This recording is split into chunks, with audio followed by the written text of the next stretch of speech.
ಹೋಗ್ಬಿಡ್ರಿ ಮಾರಾಯ.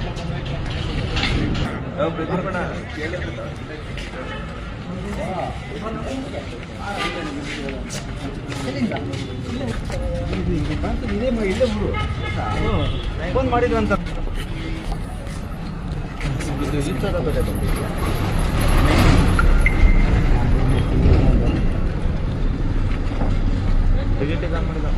ಸರ್ ಇವತ್ತಿನ ಇದು ನಾವು ಜುಲೈ ತಿಂಗಳಲ್ಲಿ ಸಿದ್ರ ಬೆಟ್ಟದ ಒಂದು ಇದಕ್ಕೆ ಬಂದಿರ್ತೀವಿ ವೀಕ್ಷಣೆಗೆ ಅಂತ ಹೇಳಿ ನಾವೆಲ್ಲ ಕಾರ್ಯಕರ್ತರು ಬಂದಿರ್ತೀವಿ. ನಾವು ನಮ್ಮ ಸ್ನೇಹಿತರು ಹಂಗೆ ಬಂದು ಅಲ್ಲಿ ಬಂದು ಹೋಗಿರ್ತಕ್ಕಂಥ ಒಂದು ವಿಡಿಯೋವನ್ನು ನಮ್ಮ ಸಂಘಟನೆ ಕಾರ್ಯಕರ್ತ ನನ್ನ ಸ್ನೇಹಿತ ಪ್ರವೀಣ್ ಅವರು ರಾಷ್ಟ್ರ ರಕ್ಷಣಾ ಪಡೆ ಅನ್ನೋ ಪೇಜ್ನಲ್ಲಿ ಹಾಕಿರ್ತಾರೆ. ಆ ವಿಡಿಯೋ ದಾರಿಗನೆ ಓ ಪ್ರಿಯ ನೇಹಿಗನೆ ಅಂತ ಹೇಳಿ ಆ ಸಂಘದ ಒಂದು ಸಾಂಗನ್ನು ಹಾಕಿ ನಾವು ಹಿಂದೂ ಮಹಾಸಂಗಮ ಅನ್ನೋ ಕಾರ್ಯಕ್ರಮದ 2ನೇ ಕಾರ್ಯಕ್ರಮವನ್ನು ಸಿದ್ರ ಬೆಟ್ಟದಲ್ಲಿ ಮಾಡಲಾಯಿತು.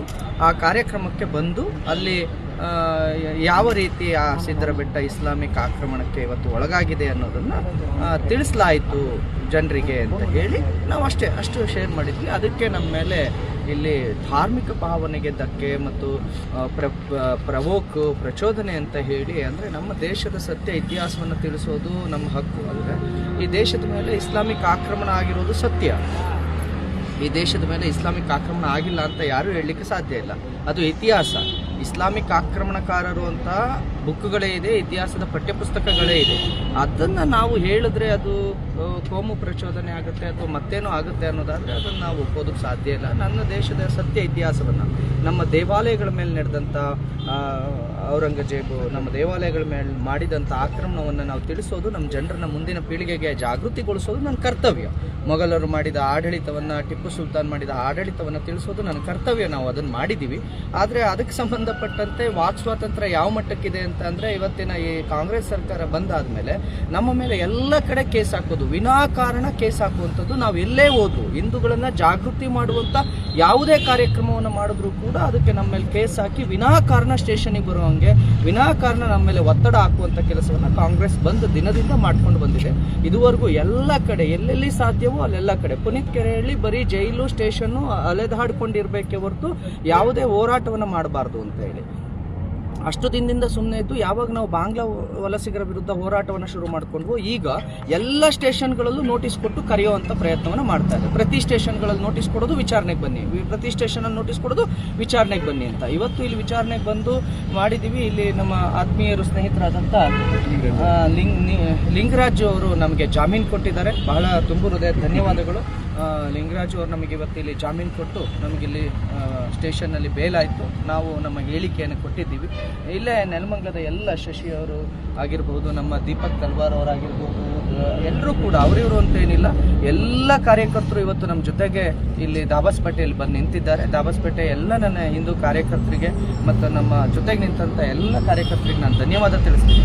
ನಾನು ಒಂದಂತೂ ಹೇಳ್ತೀನಿ, ನೀವು ಕೇಸ್ಗಳನ್ನು ಹಿಂಗೆ ಆಗ್ತಾನೇ ಇರಿ. ನೀವು ಎಲ್ಲೆಲ್ಲಿ ಕೇಸ್ ಹಾಕ್ತಿರೋ ಅಲ್ಲೆಲ್ಲ ಹಿಂದೂಗಳು ಜಾಗೃತರಾಗ್ತೀವಿ, ನಾವು ಸಂಘಟಿತರಾಗ್ತೀವಿ. ಈಗ ನಾನು ಇಲ್ಲಿ ಕೇಸ್ ಹಾಕಿಲ್ಲ ಅಂದರೆ ಇಷ್ಟು ಜನರ ಪರಿಚಯ, ಇಷ್ಟು ಜನ ನನ್ನ ಜೊತೆಗೆ ನಿಲ್ತಿರ್ಲಿಲ್ಲ ಅಲ್ಲ. ಈಗ ಇವರೆಲ್ಲ ಬಂದಿರೋದು ನನ್ನ ಜೊತೆಗೆ ನಿಲ್ಲಲಿಕ್ಕೆ. ನೀವು ಹಿಂಗೆ ಮಾಡ್ತಾನೇ ಇದ್ರೆ, ಈ ರೀತಿ ಸುಳ್ಳು ಪ್ರಕರಣಗಳನ್ನ ದಾಖಲಿಸಿ ಪುನೀತ್ ಕೆರೆಹಳ್ಳಿನ ಕುಗ್ಗಿಸ್ಬೋದು ಅಂದ್ಕೊಂಡ್ರೆ ಅದು ನಿಮ್ಮ ಕನಸಿನ ಮಾತು. ನಮ್ಮ ಬಳಗ ದೊಡ್ಡದಾಗುತ್ತೆ. ನಾವು ಮತ್ತಷ್ಟು ಶಕ್ತಿಯುತವಾಗಿ ಹೋರಾಟ ಮಾಡ್ತೇವೆ. ಸದ್ಯದಲ್ಲೇ ಭಾರತದಿಂದ ಅಕ್ರಮ ವಲಸಿಗರನ್ನ ಏನು ಓಡಿಸುವ ಕಾರ್ಯಕ್ರಮ ಇದೆ, ಅದು ಯಶಸ್ವಿಯಾಗಿ ಮತ್ತೆ ಹೊಸ ರೂಪವನ್ನು ತೆಗೆದುಕೊಂಡು ಹೋರಾಟ ಕೂಡ ಆರಂಭವಾಗುತ್ತೆ. ಸರ್, ಇವಾಗ ಸರ್ಕಾರದ ಮಟ್ಟದಲ್ಲಿ ಎಲ್ಲೆಲ್ಲೂ ಕೇಸ್ ಆಗ್ತಾ ಇದ್ದಾರೆ ಅನ್ನೋ ಒಂದು ಆರೋಪ. ಅದ್ರ ಉದ್ದೇಶ ಏನಿದೆ, ಸರ್ಕಾರದವ್ರ ಉದ್ದೇಶ ಏನಿದೆ ಅಂತ? ಹೋರಾಟವನ್ನು ಹತ್ತಿಕ್ಕುವಂಥದ್ದು, ಅಂದ್ರೆ ಒಂದು ಸೈದ್ಧಾಂತಿಕ ನಿಲುವು. ಅವರು ಎಡಪಂಥೀಯ ಚಿಂತನೆಗಳನ್ನು ಉಳ್ಳಂತವರು ಮತ್ತು ಎಡಪಂಥಿ ಈಗಾಗಲೇ ಧರ್ಮಸ್ಥಳದ ವಿಚಾರದಲ್ಲೂ ಕೂಡ ಎಡಪಂಥೀಯ ಸಂಘಟನೆಗಳಿಗೆ ಮಣಿದು SITಯನ್ನು ರಚನೆ ಮಾಡಿದ್ರು ಅಂತ ಏನು ಹೇಳಿದ್ರು, ಅದೇ ರೀತಿ ಎಡಪಂಥೀಯರಿಗೆ ಪುನೀತ್ ಕೆರೆಹಳ್ಳಿಯನ್ನು ಕಂಡ್ರಾಗಲ್ಲ. ಮತ್ತು ಯಾರು ಈ ಜಿಹಾದಿ ಮನಸ್ಥಿತಿ ಹೊಂದ್ಕೊಂಡಿದ್ದಾರೋ ಅವರಿಗೆ ಪುನೀತ್ ಕೆರೆಹಳ್ಳಿಯನ್ನು ಕಂಡ್ರಾಗಲ್ಲ. ಅವರ ಮನವೊಲಿಸುವುದಕ್ಕೆ ಪುನೀತ್ ಕೆರೆಹಳ್ಳಿಯನ್ನು ಕಟ್ಟಾಕಬೇಕು. ಮತ್ತು ಪುನೀತ್ ಕೆರೆಹಳ್ಳಿಯ ಹೋರಾಟಗಳು ಕಾಂಗ್ರೆಸ್ ಸರ್ಕಾರಕ್ಕೆ ದಿನೇ ದಿನೇ ಅವರ ವೋಟ್ ಬ್ಯಾಂಕಿಗೆ ತೊಂದರೆ ಕೊಡ್ತಾ ಇರೋದ್ರಿಂದ ಅವರ ಸಿದ್ಧಾಂತಕ್ಕೆ ವಿರುದ್ಧ ಆಗಿರೋದ್ರಿಂದ ಪುನೀತ್ ಕೆರೆಹಳ್ಳಿನ ಕಟ್ಟಾಕಬೇಕು. ಯಾವಾಗ ಪುನೀತ್ ಕೆರೆಹಳ್ಳಿನ ಕಟ್ಟಾಕ್ಲಲ್ವೋ ಆಗ ಎಡಪಂಥೀಯ ಸಂಘಟನೆಗಳು ಅವ್ರ ವಿರುದ್ಧ ಮುಗಿ ಬೀಳ್ತವೆ. ಅವರ ಮನವೊಲಿಸೋದಕ್ಕೋಸ್ಕರ ಮತ್ತು ತನ್ನ ವೋಟ್ ಬ್ಯಾಂಕ್ ಅನ್ನ ಮುಂದಿನ ಎಲೆಕ್ಷನ್ಗೆ ಉಳಿಸ್ಕೊಳ್ಳೋದಕ್ಕೋಸ್ಕರ ಪುನೀತ್ ಕೆರೆಹಳ್ಳಿನ ಕಟ್ಟಾಕುವ ಪ್ರಯತ್ನ ಮಾಡ್ತಾ ಇದ್ದಾರೆ. ಮತ್ತೆ ಏನು ಅಕ್ರಮ ಬಾಂಗ್ಲಾ ವಲಸಿಗರು ಈಗಿದ್ದಾರಲ್ಲ, ಇದ್ರ ವಿರುದ್ಧ ನಾವು ಬೃಹತ್ ಕಾರ್ಯಾಚರಣೆಯನ್ನು ಆರಂಭಿಸಿದ ಈ ಸಮಯದಲ್ಲಿ ಎಲ್ಲ ಸ್ಟೇಷನ್ ಇಂದ ನೋಟಿಸ್ ಬರ್ತಾ ಇದೆ, ಪ್ರತಿ ಸ್ಟೇಷನ್ ಇಂದ ನೋಟಿಸ್ ಬರ್ತಾ ಇದೆ. ಇದು ಯಾಕೆ ಅನ್ನೋದನ್ನ ನೀವೇ ತಿಳ್ಕೊಬೇಕು. ಮುಂದಿನ ದಿನಗಳಲ್ಲಿ ಇದೇ ತರ ಆದ್ರೆ ನಿಮ್ಮ ನಿಲುವು ಏನಿದೆ ಸರ್? ಇದು ನನ್ನ ನಿಲುವಲ್ಲ. ನೀವು ಹಿಂಗೆ ಪುನೀತ್ ಕೆರೆಹಳ್ಳಿಗೆ ತೊಂದರೆ ಕೊಡ್ತಾ ಇದ್ರೆ ಇಡೀ ರಾಜ್ಯಾದ್ಯಂತ ಹಿಂದೂ ಕಾರ್ಯಕರ್ತರು ಬೀದಿಗಿಳಿತಾರೆ. ನೀವು ಹಿಂಗೆ ತೊಂದರೆ ಕೊಟ್ಟು ಸ್ಟೇಷನ್ಗೆ ಕರೆಸ್ಕೊಂತಾನೆ ಇದ್ರೆ ಕೇವಲ ದಾಬಸ್ಪೇಟೆಲ್ ಅಲ್ಲ, ಇಡೀ ರಾಜ್ಯದ ಹಿಂದೂ ಕಾರ್ಯಕರ್ತರು ಬೀದಿಗಿಳಿತಾರೆ. ನೀವು ಇದನ್ನ ಈ ಕೂಡಲೇ ನಿಲ್ಸಿದ್ರೆ ಒಳ್ಳೇದು. ಇಲ್ಲ ಅಂತ ಅಂದ್ರೆ ಪುನೀತ್ ಕೆರೆಹಳ್ಳಿ ಪರವಾಗಿ ರಾಜ್ಯ ಬರೀ ದಾಬಸ್ಪೇಟೆ ಅಲ್ಲ, ಜಿಲ್ಲೆಯಲ್ಲೂ ಬೀದಿಗಿಳಿಯುವಂತ ಕಾರ್ಯಕರ್ತರಿದ್ದಾರೆ.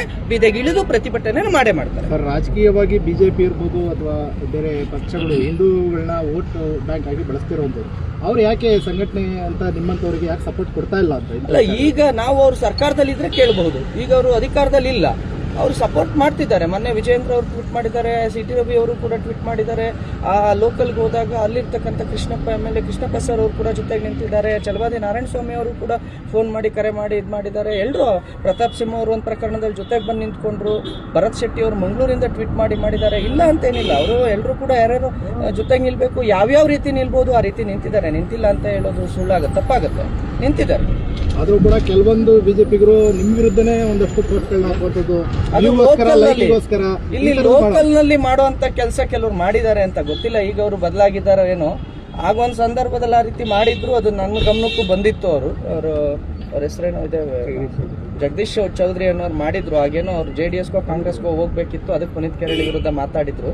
ಕೊನೆಗೆ ಅವ್ರು ಅಲ್ಲಿ ಹೋಗಲ್ಲ, ಮತ್ತೆ ಬಿಜೆಪಿಲೇ ಉಳಿತಾರೆ ಅಂತ ಗೊತ್ತಾದ್ಮೇಲೆ ಈಗ ಪುನೀತ್ ಕೆರೆಹಳ್ಳಿ ಮೇಲೆ ಭಾವನೆ ಬದಲಾಗಿರ್ಬೋದೇನೋ ಗೊತ್ತಿಲ್ಲ. ನನಗೇನು ಅವ್ರ ಮೇಲೆ ಏನು ದ್ವೇಷ ಇಲ್ಲಪ್ಪ.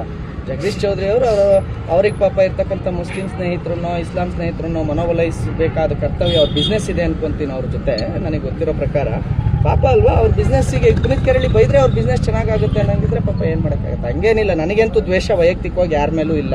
ನನ್ನ ಹೋರಾಟ ನನ್ನ ದಾರಿ. ಈಗ ಅವ್ರು ನನಗೆ ಬೆಂಬಲ ಕೊಡೋದ್ರಿಂದನೂ ನಾನೇನು ತುಂಬ ಮುಂದಕ್ಕೆ ಹೋಗಲ್ಲ. ಅವ್ರು ನನ್ನ ಬೆಂಬಲ ಕೊಡದೆ ನನಗೆ ತೆಗಳೋದ್ರಿಂದನೂ ನನಗೇನು ಎರಡರಿಂದನೂ ನನಗೇನು ತೊಂದರೆ ಇಲ್ಲ. ಆದರೆ ಈಗ ನಾನು ಹೇಳೋದೇನಂದ್ರೆ ದಾಬಾಸ್ಪೇಟೆಲ್ ಇಷ್ಟು ಜನ ಸ್ನೇಹಿತರು ನನ್ನ ಜೊತೆಗೆ ನಿಂತಿದ್ದಾರಲ್ಲ, ಈಗ ಇವ್ರು ಯಾರು ಹಿಂದೂಗಳಲ್ವಾ, ನಾನು ಯಾಕೆ ಅವರೇ ನಿಲ್ಬೇಕು ಅಂತ ಕೇಳ್ಕೊಳ್ಳಿ. ಇಲ್ಲಿರೋ ಪುನೀತ್ ಕೆರೆಹಳ್ಳಿಯನ್ನ ವಿರೋಧ ಮಾಡ್ಬಿಟ್ರೆ ನಾವು ಫೇಮಸ್ ಆಗ್ತೀವಿ ಅನ್ನೋದೆಲ್ಲ ಒಂದು ಮನಸ್ಥಿತಿ ಬಂದ್ಬಿಟ್ಟಿದ್ದಾರೆ ಕೆಲವರು. ಅವ್ರನ್ನೇ ಕೇಳಬೇಕು. ಯಾಕೆಂದ್ರೆ ಒಂದು ಯಾವ್ದಾದ್ರು ಪಕ್ಷದ ಸಿದ್ಧಾಂತ, ಈಗ ಒಂದು ಪಕ್ಷದಲ್ಲಿ ಇದ್ದಾರೆ ಅಂದ್ರೆ ರಾಷ್ಟ್ರ ಮಟ್ಟದ ನಾಯಕರು ಪುನೀತ್ ಕೆರೆಹಳ್ಳಿ ಬಗ್ಗೆ ಮಾತಾಡ್ತಾರೆ ಅನ್ನೋದಾದ್ರೆ, ನಿಮಗೆ ಸಂತೋಷ್ ಜಿ ಅವರು ಪುನೀತ್ ಕೆರೆಹಳ್ಳಿ ಪರ ಮಾತಾಡ್ತಾರೆ, ಈ ಬಿಜೆಪಿ ಪಕ್ಷದ ರಾಜ್ಯಾಧ್ಯಕ್ಷರು ಪುನೀತ್ ಕೆರೆಹಳ್ಳಿ ಪರವಾಗಿ ಟ್ವೀಟ್ ಮಾಡ್ತಾರೆ ಅಂದಾಗ ನೀವು ಲೋಕಲ್ ಲೀಡರ್ ಅದ್ರ ವಿರುದ್ಧ ಮಾತಾಡ್ತಿದ್ದಾರೆ ಅನ್ನೋದ್ರೆ ನೀವು ಅವ್ರನ್ನ ಕೇಳಬೇಕು, ನಿಮ್ಮ ರಾಜ್ಯಾಧ್ಯಕ್ಷರು ಯಾಕೆ ಪುನೀತ್ ಕೆರೆಹಳ್ಳಿ ಪರ ಇದ್ದಾರೆ ಅಂತ. ಅಂದ್ರೆ ಇದು ಪಕ್ಷದ ವಿರುದ್ಧ ಅಲ್ಲ, ಇಲ್ಲಿ ಸ್ಥಳೀಯವಾಗಿ ಏನೋ ಪ್ರಾಬ್ಲಮ್ ಇದೆ. ಯಾಕೆಂದ್ರೆ ಪುನೀತ್ ಕೆರೆಹಳ್ಳಿ ದಾಬಾಸ್ಪೇಟೆಗೆ ಬಂದು ಎಲೆಕ್ಷನ್ಗೆ ನಿಲ್ಲೋನು ಅಲ್ಲ, ಎಲ್ಲೂ ನಿಲ್ಲೋನಲ್ಲ, ರಾಜಕೀಯಕ್ಕೆ ನಾನು ಬರೋನಲ್ಲ. ಹಾಗಾದ್ರೆ ನನ್ನ ವಿರುದ್ಧ ಯಾಕೆ ಅಂದ್ರೆ ಏನೋ ಇರಬಹುದು, ಅದು ನಂಗೆ ಗೊತ್ತಿಲ್ಲ. ಸ್ಥಳೀಯರು ಹೇಳ್ಬೇಕು. ನಾನು ದಾಬಾಸ್ಪೇಟೆಗೆ ಬಂದಿರೋದು ಯಾವಾಗಲೂ ಒಂದು 2-3 ಸಲ ಬಂದರೆ, ಈಗ ಬಂದಿದ್ದೀನಿ. ಕೇಸ್ ಹಾಕಿಸ್ಕೊಂಡ್ರೆ ಇಲ್ಲಿಂದ ದಾಬಾಸ್ಪೇಟೆ ಕೂಡ ನಾನು ಊರೇ. ಈಗ ನಾನು ಬಂದು ಹೋಗ್ತಾನೆ ಇರ್ತೀನಿ. ಈಗ ದಾಬಾಸ್ಪೇಟೆ ನಮ್ದು ಆಗೋಯ್ತು, ಯಾಕಂದ್ರೆ ಕೇಸ್ ಆಯ್ತಲ್ಲ. ನನ್ನ ರಿಜಿಸ್ಟ್ರ್ ಇದೆ, ಈಗ ಇಲ್ಲಿ ಆಸ್ತಿನೇ ಇರಬೇಕು ಅಂತ ಏನಿಲ್ಲ, ಈಗ ರಿಜಿಸ್ಟ್ರ್ ಇದೆ, ಬಂದು ಹೋಗ್ತಾ ಇರ್ತೀವಿ, ಏನು ತೊಂದರೆ ಇಲ್ಲ. ಬಟ್ ನಾನು ಮತ್ತೆ ಕೇಳ್ಕೊಳ್ತೀನಿ, ಯಾವಾಗಲೂ ಕೆಟ್ಟಗಳಿಗೆ ಮಾತಾಡಿದರೆ ನಾನೇನು ಮನಸ್ಸಲ್ಲಿ ಇಟ್ಕೊಳ್ಳಲ್ಲ, ಬಿಡ್ತೀನಿ. ನಾನು ಮುಂದುವರ್ಸೋದು ಬೇಡ ಅಂತ ಹೇಳಿ ಕ್ಷಮಿಸೋದಕ್ಕೆ ಅವ್ರು ದೊಡ್ಡವರಿದ್ದಾರೆ. ನಾನು ಕ್ಷಮಿಸ್ತೀನಿ ಅನ್ನೋ ಮಾತು ದೊಡ್ಡದಾಗುತ್ತೆ. ನಾನು ಹಿಂದೂ ಧರ್ಮದಲ್ಲಿ ನಾನು ಆ ಮಾತನ್ನು ಹೇಳೋದಿಲ್ಲ, ಕ್ಷಮಿಸ್ತೀನಿ ಅಂತ. ಗೊತ್ತಿಲ್ಲದೆ ಏನಾದರೂ ಸಮ್ ಮಿಸ್ಅಂಡರ್ಸ್ಟ್ಯಾಂಡಿಂಗ್ ಇದ್ದರೆ ಸರಿ ಮಾಡ್ಕೊಳ್ಳೋಣ, ಅದರಲ್ಲಿ ಏನ್ರಿ ಇದೆ. ಅವರು ಚಿಕ್ಕವರು ದೊಡ್ಡವರು ಅನ್ನೋದೇನಿಲ್ಲ. ನಾನು ಮನಸ್ಸಿನ ಮಾತು ಹೇಳ್ತಾ ಇದ್ದೀನಿ, ಇಟ್ಸ್ ನಾಟ್ ಕ್ಯಾಮ್ರಾ ಇದೆ ಅಂತ ಇಲ್ಲ, ಮನಸ್ಸಿನ ಮಾತು. ನನಗೇನು ವೈಯಕ್ತಿಕ ದ್ವೇಷ ಏನಿಲ್ಲ. ಸರಿ ಮಾಡ್ಕೊಳ್ಳುವ ಸಂದರ್ಭ ಬಂದರೆ ಸರಿ ಮಾಡ್ಕೊಳ್ಳೋಣ. ಹಿಂದುತ್ವದಲ್ಲಿದ್ದರೆ ರಾಜಿ ಇಲ್ಲ ಧರ್ಮದ ವಿಚಾರದಲ್ಲಿ. ನೀವು ಮತ್ತಿನ್ನೂ ಅವ್ರನ್ನ ಓಲೈಕೆ ಮಾಡ್ಕೊಂಡು ಬರ್ತೀನಿ ಅಂದ್ರೆ ಬರೋದೇ ಬೇಡ. ಆ ಓಲೈಕೆ ಇಲ್ಲ, ನಾನು ನೈಜ ಹಿಂದುತ್ವದಲ್ಲಿದ್ದೀನಿ, ಸಾಮಾಜಿಕವಾಗಿದ್ದೀನಿ ಅಂದರೆ ಖಂಡಿತವಾಗಿಯೂ ನಾನೇ ತಲೆ ಬಾಗಬೇಕಾದಂಥ ಪ್ರಶ್ನೆ ಬಂದರೆ ಧರ್ಮದ ವಿಚಾರದಲ್ಲಿ ತಲೆ ಬಾಗ್ತೀವಿ. ಎರಡನೇ ಪ್ರಶ್ನೆ, ವೈಯಕ್ತಿಕವಾಗಿ ಚೆನ್ನಾಗಿರುವಂಥ ಅವಶ್ಯಕತೆ ನಮಗೇನಿಲ್ಲ. ಧರ್ಮದ ವಿಚಾರದಲ್ಲಿ ನಾವೆಲ್ಲರೂ ಚೆನ್ನಾಗಿರ್ತೀವಿ. ಈಗ ಲಿಂಗರಾಜನ ಬಂದಿದ್ದಾರೆ, ಯಾಕೆ ಚೆನ್ನಾಗಿದ್ದೀವಿ? ಅವರು ನಾವು ವೈಯಕ್ತಿಕವಾಗಲ್ಲ. ಯಾಕೆ ಅಂತ ಅಂದರೆ ಧಾರ್ಮಿಕವಾಗಿ ನಾವಿಬ್ಬರು, ನಾನು ಕೇಸರಿ ಆಗ್ತೀನಿ, ಅವರು ಕೇಸರಿ ಆಗ್ತಾರೆ. ಆ ಕಾರಣಕ್ಕೆ ನಾವೆಲ್ಲರ ಜೊತೆ ಚೆನ್ನಾಗಿರ್ತೀವಿ. ಓಕೆ.